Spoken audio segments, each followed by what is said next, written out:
You're allowed. This is Senate Transportation. It's Thursday, March 26th, and we are here with the administration budget.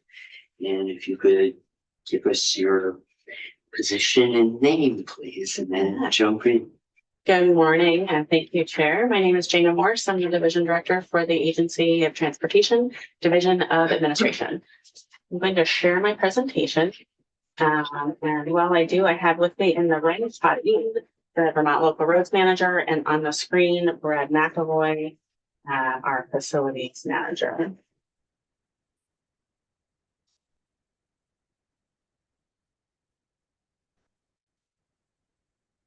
Great.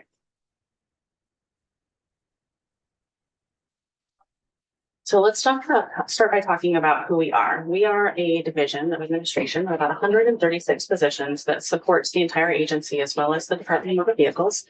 We interact with contractors as well as the public regularly, and our scope is very broad while the team is critical to all of our agency operations. The org chart behind me can show just a little bit about the different team members that report into the Director of Administration's office, and our Deputy Director, Maureen Parker, oversees a portion of the team as well. Our functional areas that we're responsible for are occupational safety, emergency services, facilities, and hazmat, financial operations, budget and business support, communications and public outreach, continuous improvement, artificial intelligence, business intelligence and performance, civil rights and labor compliance, contract administration, audit and records management, learning and development, Vermont Local Roads, which Todd is here for, and administrative hearings. We also liaise regularly with the Agency of Digital Services, Human Resources, and the Attorney General's Office on administrative related matters. Is a question okay? Is there a distinction between the folks that have double lines versus single lines? Managers versus non-designated managers versus non-designated. Okay. That's it. Because I think we heard that Amy was leaving. No, Amy Tack goes. No, no. Oh, But somebody they did, oh, yes, actually, we may have heard. Amy Tack goes and leaving. Oh, sorry. It might be a I different. don't want her to. No, because you're very clear. No. Okay, so finance and administration, this is in White Book section 4. So it's just one page in the White Book. Looks like that. Very exciting. What you'll see is for us is a $25.4 million budget. This is comprised of $24 million in T fund and 1.3 in federal dollars. Overall, we're looking at a 4% decrease of $1.1 million, which is primarily attributed to a reduction in personnel from the fiscal 26 rescission and from holding vacancies. We've adjusted our operations to accommodate these holds at no impact to the service our team delivers, which is the few vacancy holds that we have right now. Our budget does also include the AGO services and benefits, salaries and benefits for 5 staff attorneys that support the entire agency. And the 1.1 is in the net reduction, basically in salaries and benefits. We eliminated 9 limited service and 1 permanent position in the fiscal 26 rescission. 9 limited in what? 1 permanent in the fiscal 26 rescission. So I heard you might have some questions on position management. I'm happy to address Give those. us an outline of who and where and what they were doing. So in this particular division, they were across all of, we had contract administration, which was a vacant position.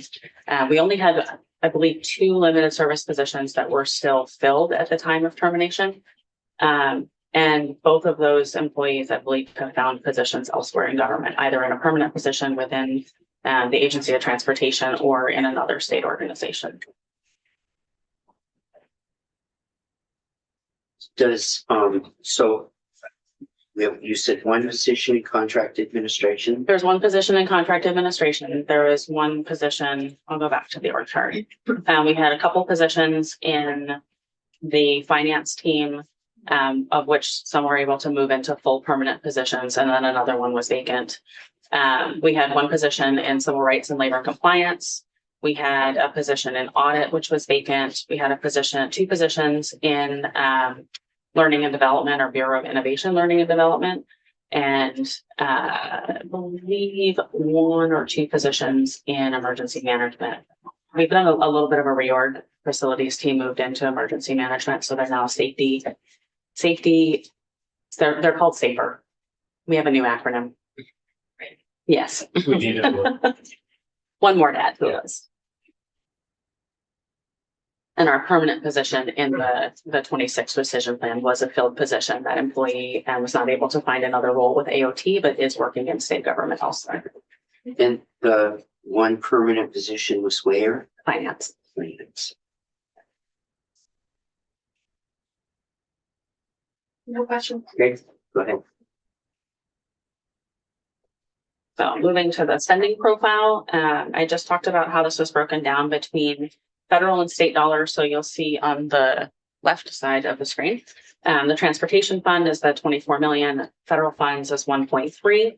The 1.3 is how we recoup that from work that we've done either on projects, or there's a portion of dollars that's allocated to training, about $500,000 across the organization. And that's all considered 100% federal dollars. It's called 504E. And it's a provision within federal highway that allows us to use federal funds to support learning and development opportunities, leadership development, and technical training for our employees to allow them to keep the qualifications that they're required to have to perform their positions. On the spending profile side, operating is about $6 million. We have a $50,000 grant that is entirely dedicated to the NSTI program, National Summer Transportation Institute program, and pays for the lodging and the contract that we have with Vermont State University. And then personal services, about 19 million, primarily salaries and benefits. Operating includes some of our standard contracts, our overhead that we're required to maintain for our facilities, leases, any sort of upgrades we have, and then the cost of our shared services type things. So that's what paid for the study, for example, like the MBUF study through UVM?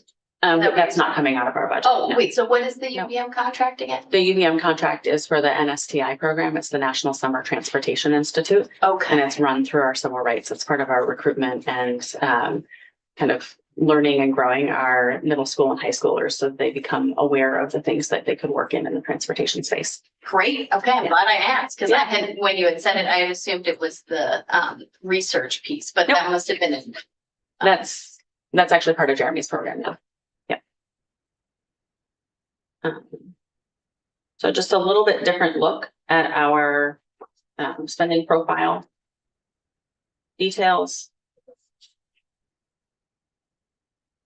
And the federal funds and how they're broken out across the operating, personal services, and grants. Sometimes I get ahead of what I want to say with the slide before, and I was going to talk about the NSTI program here. So nothing really more to say here. And that's all I have to share about the administration budget. And then I have both Todd here to talk about local roads and Brad to talk about our transportation buildings portfolio. So I'll take any questions on this one. One question in contract administration, does that have anything to do with construction contracts? No. Okay. I had a question on that same area. So what are those contracts and how do you evaluate them? And what's the impact of having one less person? So we historically had built up our teams as we were going through some reorganizations and consolidations. When we requested the limited service positions, which is where that position was eliminated from, we had anticipated that the Infrastructure Investment and Jobs Act would grow a large amount of projects, and what that would result in an increase in contracting, an increasing in audit, increase in financial processing, that type of thing. The whole work stream would grow, right? We didn't experience that because there was a big significant impact in inflation. So we didn't release as many projects. Therefore, we didn't need as many positions. So it really was no impact. We had that position filled maybe once during the entire time that we had it, and then it was being held vacant for a period of time. Okay, so it was for contracts for projects, like letting out projects, or letting out. I don't remember bidding exactly or- which team it worked on, Okay. but we had reorganized our team a little bit to allow the skill sets that we had to be able to meet the need.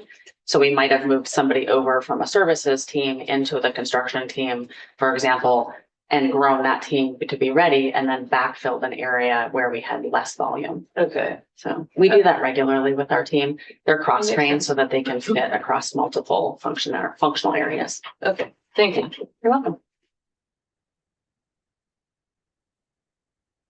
Anything else? More questions? Let's move to local roads. Straightforward. And thank you for your quick response after the joint hearing we had last time. Around, you're welcome. That was, it's fast.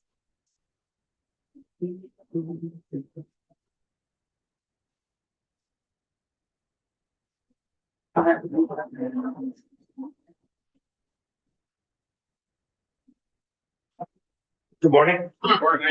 Todd Eaton, manager of the Vermont Local Road Program. Thank you for the opportunity to share about our budget. A little bit about our program and our program priorities. So the main things that we are working to focus on, or maybe improve on as far as how the program operates, is to enhance leadership capabilities, promote work zone safety, and promote roadway rigidity, as I call it. Leadership capabilities this year, we're just getting started.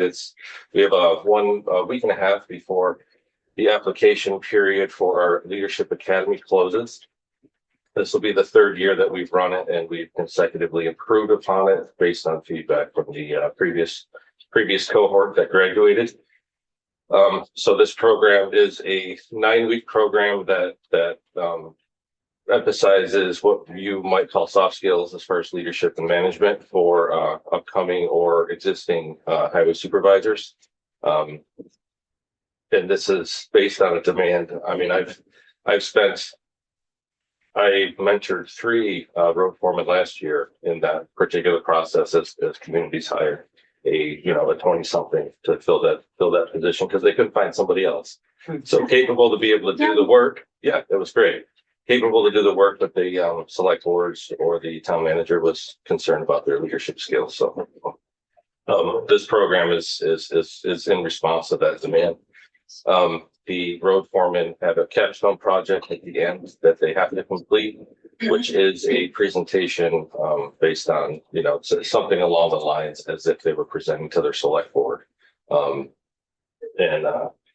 That's a tough ask for them, but we walk them through that, and we've had everybody complete that, even if they had to wait till the next year to complete it. But I'll just say, as someone who has interacted with a lot of heads of DPW, it seems that the skill set of being very good at being a head of DPW or a road foreman and giving a PowerPoint presentation, very different sets of skills. So I think it is a really big ask to have folks be in a position where they're defending their budget. Yeah. They're much more likely to be folks who are doing the work in the field, making sure it's happening, rather than being the person on the computer creating a good slideshow. So that's really, I appreciate that, because it's a lost, if you go to your select board and you're unable to properly communicate the value of your roads, it's going to continue to be underfunded. Or even the value of whatever you're proposing as far as a different measure or different method. And so that was largely That's a huge I guess my motivation in assisting them with that. Who teaches road foreman to field complaints? The field complaint. So I mean, as part of this leadership academy and also some of our supervisory training, we have topics like, dealing with difficult people, all of these kinds of things. Because that is the perception of a community member that is complaining and doesn't like the answer. No, they are difficult. They are difficult. Well, the most common reason I've seen for people leaving those positions is they can't handle the complaints. Yeah. And some people are not always reasonable. Sometimes, and that is on a personal one-to-one conversation that I have with a lot of road foremen. It is, I mean, you have to be able to compartmentalize these things. Yes. And that's often a warning that I have for new ones coming in. Because you're exactly right. It's not just the community members, but it's also the conflicts with their town leadership. Oh, And so that once that water in between them gets muddy, it's really hard to bear. yeah. Driving a road foreman when your select board chair's road has a lot of potholes. It's Exactly. Right. Go ahead. Thanks. And then just being a supervisor is a really challenging thing too. I mean, there's a lot of rules and ways that you need to do things now that weren't the ways that we did them previously, can be a huge liability to a town if they do it wrong. I mean, that's Yeah. what, something that I've seen. Safety. So it looks like you deal with that, which Yeah. is huge. I mean, Bread and that's butter. wonderful. So how many towns do this, and can all of them who want to do it? So I don't know that I have our exact numbers in front of me in this presentation, but I mean, there's 256 towns. Yeah. And we generally run about, 70% of them. That's wonderful. And it runs in and out, based on the leadership changes and the connection or the relationship I've been able to establish with the either existing or upcoming or new leadership. That's great. Their engagement kind of waxes and wanes, Yeah. I'll say. Todd, you usually run about 4 a year at 20 sessions, 20 people per. For a year of, Right, from the Leadership Academy. well, we run one cohort of 20 people per year. But- We meet several times during the year. Generally, our training, we run somewhere in the vicinity of the mid-80s as far as topics. I believe that our numbers as far as individual participants last year was about 1,700. Oh, So no, we run good numbers considering the size of our state. And even in comparison, so earlier this week, well, yesterday, I just got back from our regional conference for the national local technical assistance program. So all of the states in our region, New York, New Jersey included, we all gathered and we kind of talked about our numbers. So even in comparison to like Rhode Island or Connecticut, we're right on par, which Holly and I are very impressed with ourselves. Yeah, If I can say that's ourselves. good. So VLCT probably helps you promote it, so that people know that it's happening or not. Oh, absolutely, Okay. as much as possible. So, I mean, given that they have to be very specific as far as where their funding is allocated, given their membership. Mm. So there's 2 towns, I believe, still in Vermont that are not passive members. And Oh. so they have to be very careful of as far as how they promote, if they can't promote widely because they can't have, I'm sorry, Because of 2 towns? the perception of, All right. the perception of the funding going somewhere else. But Oh. that's, yeah. Hmm. But no, we cross pollinate, I'll say. That's great. Widely. Sounds like a really good program.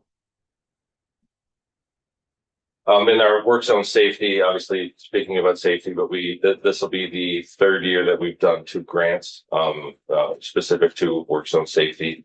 One being a sign package grant and the other being a temporary traffic lighting grant, like the temporary light signals that you might see or anything that would enhance safety. Hartford last year was the recipient of that grant. And they bought a lot of temporary lighting for nighttime work because that was a huge issue for them. But roadway rigidity, we're starting a grant this year that is going to provide assistance in purchasing different types of equipment to that are shown as best management practice to help a roadway be more resistant to the effects of different weather patterns. maybe a little less heaving. Yeah, well, there's a lot of things that go into it. I don't want to get too geeked out on you, but so basic run as far as how our budget is applied. You see that we have, just under $500,000 per year. And most of that goes to salary and benefits, personal services, and then the minor overhead costs that we have to run the program. As far as the federal funds and the state match, as you see, it's blocked by the window on here, but Yeah, we can see it. Yeah. That's Vermont local roads in a nutshell. Go ahead. Do you offer like continuing education for certain? Like CEUs? Yeah. Yes. Have you done anything related to, like, I think there are some tried and true bits of wisdom that I've heard from road foremen who have been in the job for decades. We have at least one or two who I feel like have been the road foreman in my area longer than I've been alive. So they have some real wisdom, but there's also some misconceptions that are built into some of that wisdom, especially around like ditching. Mhm. I'm wondering, do you do any kind of continuing ed related to maybe how you shouldn't be dredging next to roads, or kind of updated information about climate change and some of the impacts of increased natural disasters on our roads? Like, do you get into that topic and try to break through maybe some of the more updated scientific understandings of that, or? Yes, so so we have what we call a Road Scholar program. So there's 3 levels. And then a Yeah, that master was on level. your budget. You had, that was broken out, yeah. And Do you mind so, going back to that slide just so I can see the amount? I think it was one, yeah. yep, so, and that's primarily just for purchasing of like certificates and things like that. It's not. The Road Scholar program is built into our program. Everybody who goes to one of our training is automatically enrolled in one, in the Road Scholar program. They automatically are provided a login information for our levee management system so they can track their progress in the Road Scholar program. Many of the road foremen that have been around like for decades, many of them are at level 3, if not master already. Some of the entry level trainings that or what we would call entry level trainings talk about ditching as the cheapest form of roadway maintenance. And so and I'm constantly pressing as far as like, I'm sure you're familiar with the term asset management, but including ditch maintenance in the 5-year cycles, all of those kinds of things. We work very closely with Chad McGann, of the municipal general permit program. And so even he and I just completed scheduling. I believe we have 9 workshops all around the state of talking about his program, talking about different ditch maintenance ideas, drainage things, as far as, keeping in line with everything that program is concerned with as far as water quality. And so to So to it's answer your very question, much, yes, it's very diverse as far as the breadth of how we try to reach to that particular topic. But well, thank you. That's really helpful. I appreciate that. And yeah, I also hope in the same vein, you're including some of the wisdom of those folks, because it is always shocking to me. Well, maybe it shouldn't be shocking at this point, but when they will say something that I'm like, that doesn't sound quite right. And then in about a year to 2 years, whatever prediction they've made comes true about something. So there is some real wisdom and I hope we can capture that as well, because Vermont's very unique and people know their communities and they know their town. And I think one of the losses we're going to experience is, particularly this generation of like men in their 60s starts to retire. We're going to lose a lot of institutional knowledge that those communities had. So I'm excited to see that you've got that program, because I don't want to lose that like literal, like where is the infrastructure in the town? Like they don't have a map every time that's clear, but they have a map.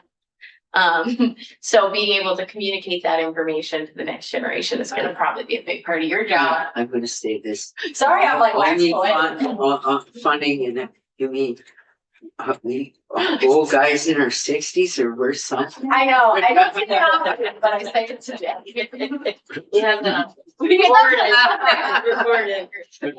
to speak to that, if I may, all of our, any training that I put together, I'm constantly updating it, based on what I'm learning or what I continue to learn as far as, adult learning theory. And I also have expectations for all of our contractors to follow those best management practices as far as, information exchange. And so built into all of our workshops is the opportunity for everybody to share experiences, so that that collaborative learning, if you will, that happens within those, and it is encouraged as far as we can. Okay. So, how far back in time do you have like the classes and the trainings that you've done in there? So Vermont Local Road was actually the forerunner for the learning local technical assistance program. Hank Lampert was okay. We dealt, Pat and I dealt with Hank for years. Great. And So we have records all the way back to 83. Did I answer your question? Yeah, I get that. What I'm trying to figure out is, if somebody short asked me, how many of these towns have we reached? Because this is the training to teach you to be a better foreman, better with the roads, so we don't get, the idea of how effective this has been, because we briefly covered, you do 4 classes, there's 20 people and yeah. But how many of our towns in the overall, if I was going to paint a picture, have used this service? Last year, I believe we were about 170.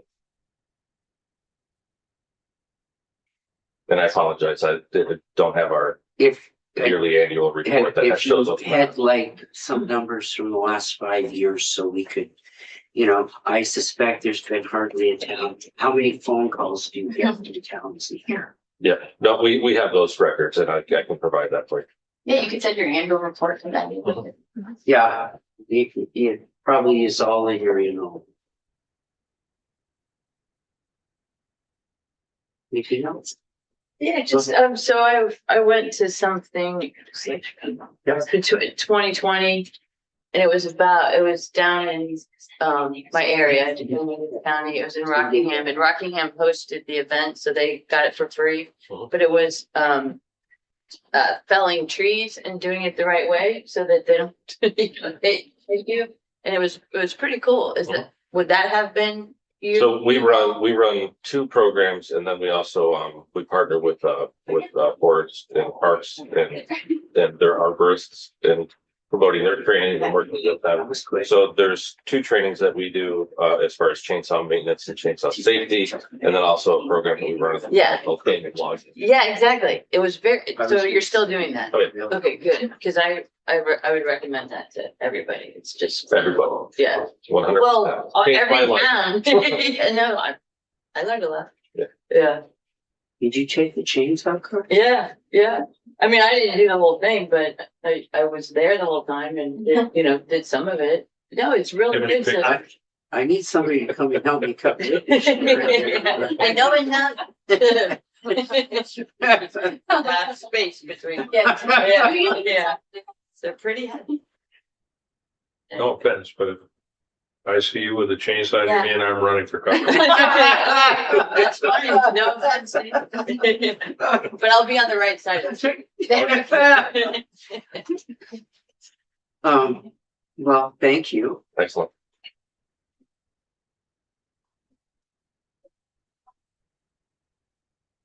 So I believe Brad is, yes, you can see him on this side. So Brad's gonna take over for transportation buildings and I'm just going to sit in the chair and push the buttons. So if you have questions, we're gonna field them to Mr. McAvoy. For those that might be following along in your white book, this is transportation buildings, I believe is section 15. Thank you, Jana. And good morning, Brad McAvoy, Facilities Manager for AOT. Going to give you a brief overview of our transportation buildings budget for this year. Some of our program priorities to maintain agency-owned facilities in a good state of repair, to support sustainable design, construction, and well-maintained infrastructure, and use life cycle cost analysis to produce informed budget decisions. We have a portfolio of about 430 buildings. We're constantly updating condition assessments in our new famous facility asset database to try to be proactive on buildings and other items, roofs, those other heating systems that may need to be replaced or repaired. For this year's budget, we're looking to replace the Barton salt shed. You can see it's one of our last, I believe we have 2 left, including this one of the old metal Quonset hut style roofs. The concrete on this one is in very bad shape, as well as a lot of the steel connections for the Quonset hut have rusted through. So we'll be looking to replace this with a new 40 by 84 shed. Next slide, Jana. Rest of our overview, as you can see, the Springfield garage, which was postponed. We're still waiting for the town of Springfield to complete their new water line. Once that's complete, we'll probably get this back on in the next couple fiscal years. It's in design still, but it will be ready once we're able to put that project out. Barton, we've got 650,000 allotted for that project. And there's a statewide maintenance line item for $1,050,000. Probably half of that money is going to go to aviation projects statewide. We visited all the airports over the last couple weeks, getting a project list, kind of prioritize the need there out in the field for building upgrades and repairs for aviation. The remainder would be for some of the larger type projects, roof replacements, full heating system replacements, those types of projects. Just a roof replacement right now for say a 5-bay garage is running in the $60,000 to $65,000 range. So those are some fairly big ticket items that we're having to go through and do repairs and replacements on.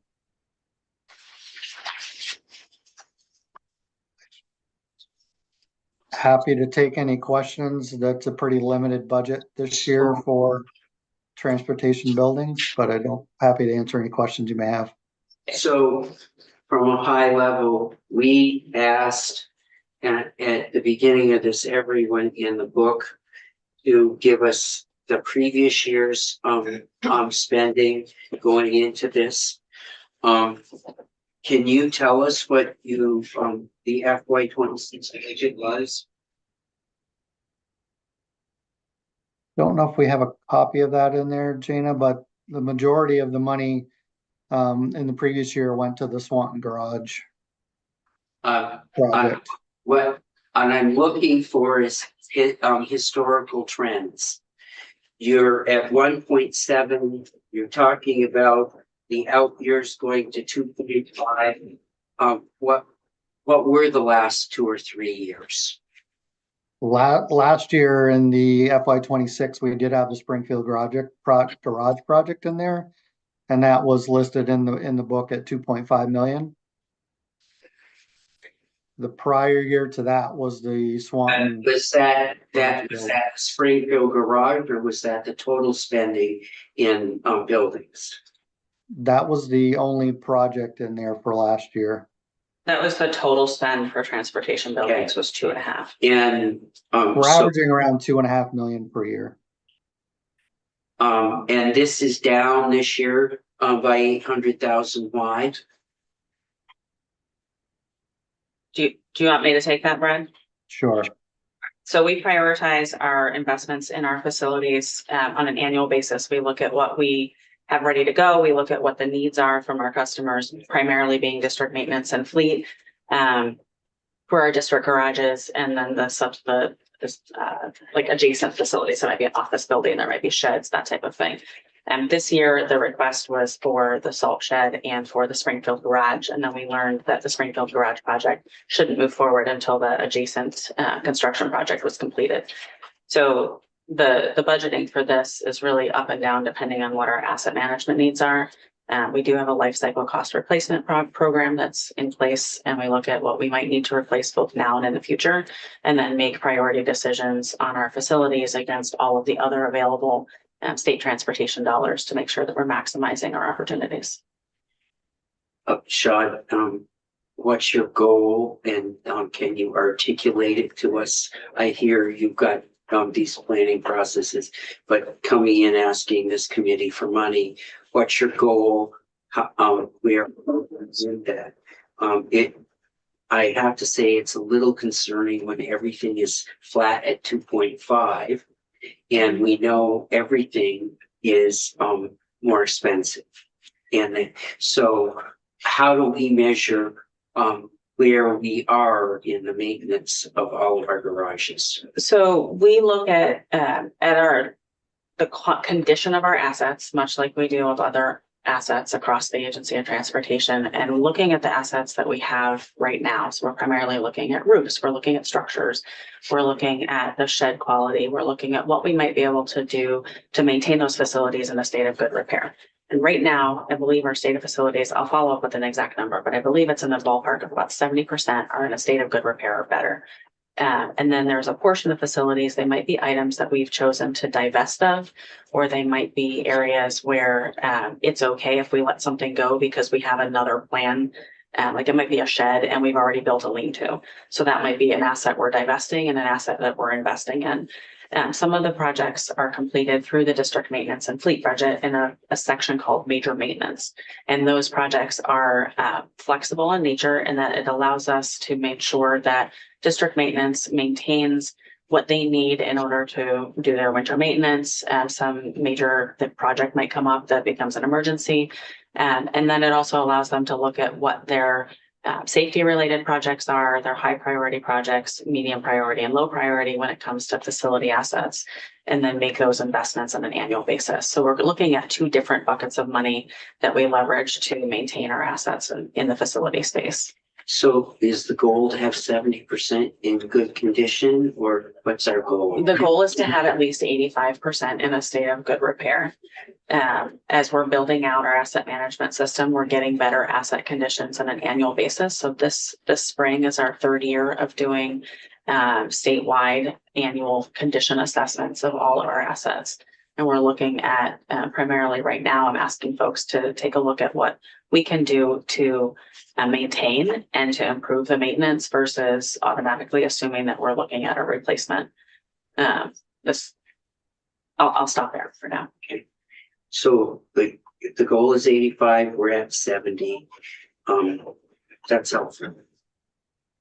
So Go a ahead. couple questions. So, with the Springfield garage, so you had funding for that. Is the funding now in a, I mean, you have the ability to, So we never had funding for that. you never had, No, that was intended to be budgeted and we were going to be requesting that. We've since decided to postpone that item and it will be presented in the future budget when the project is ready to move forward. okay. And is that the one that's on the, in the same, on the property of the corrections facility? No. Okay, so maybe that's a town one. There is a garage that's planned for the, It's directly off the exit there on the left, across from the hotel, before you go up the road to the prison. okay.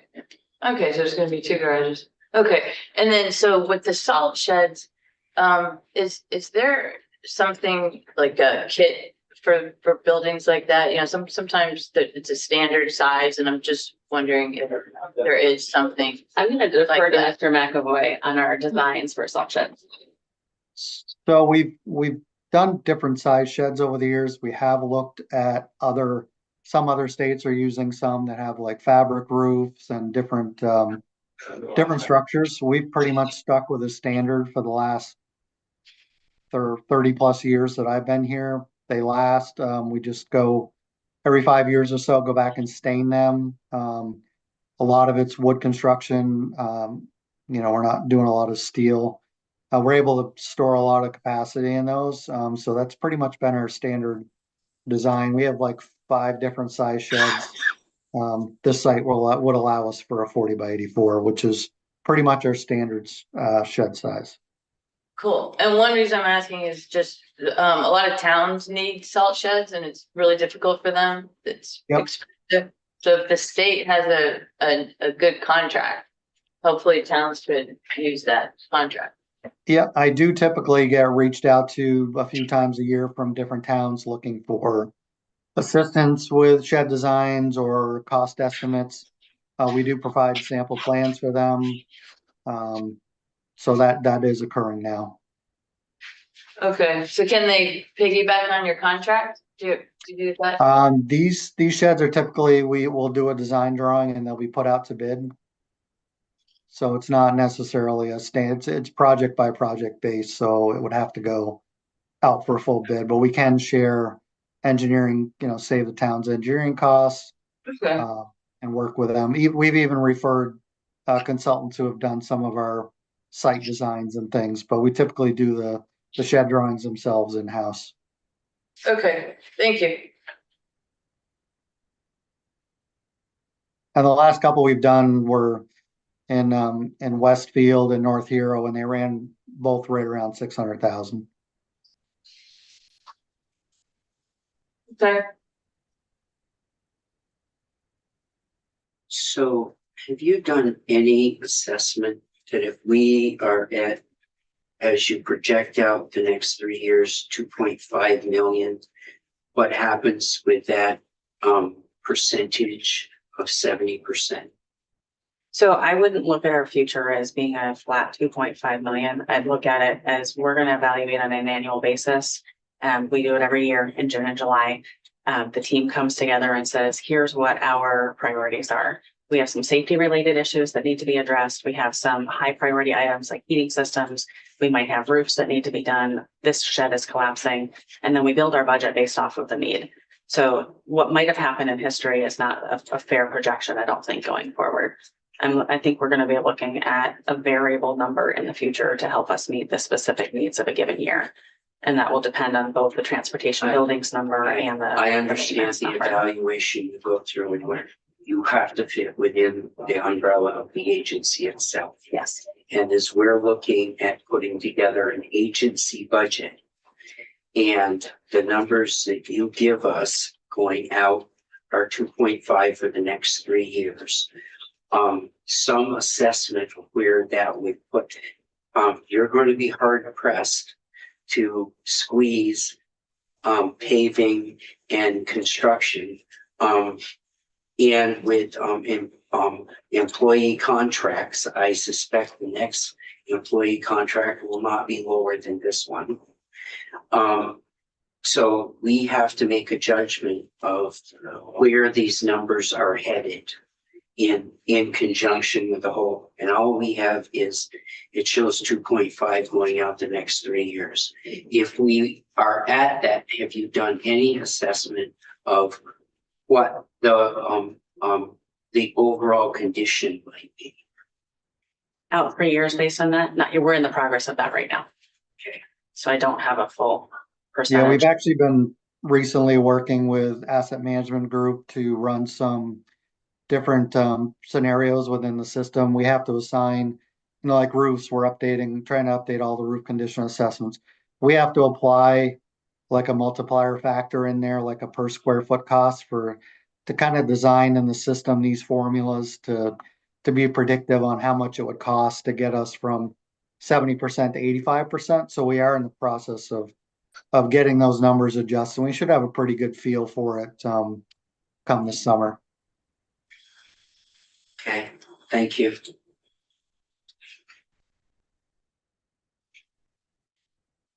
Questions?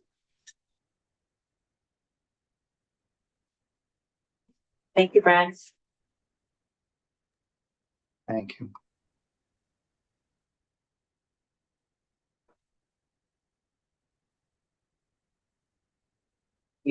At this point, you can help. Thank you. Thank you.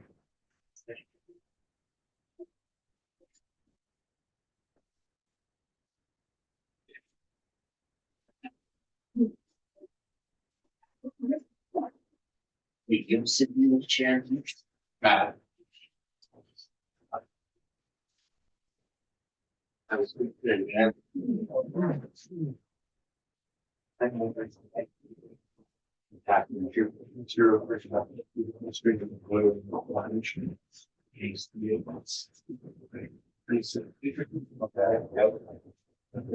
Says up there, what you put those out. Anybody mind if you're cooking food in the green? Yeah. That's the one that finally brought on. With all our. And then everybody, that's fine. You want me to pause? But, Want me to pause? yes, I don't know please. what context you can take that, but I think Jen Tanner really sort of the spirit of between the two guys' office. Yes. We're taking a break for 5 minutes. We are? Okay, that was even 2 minutes.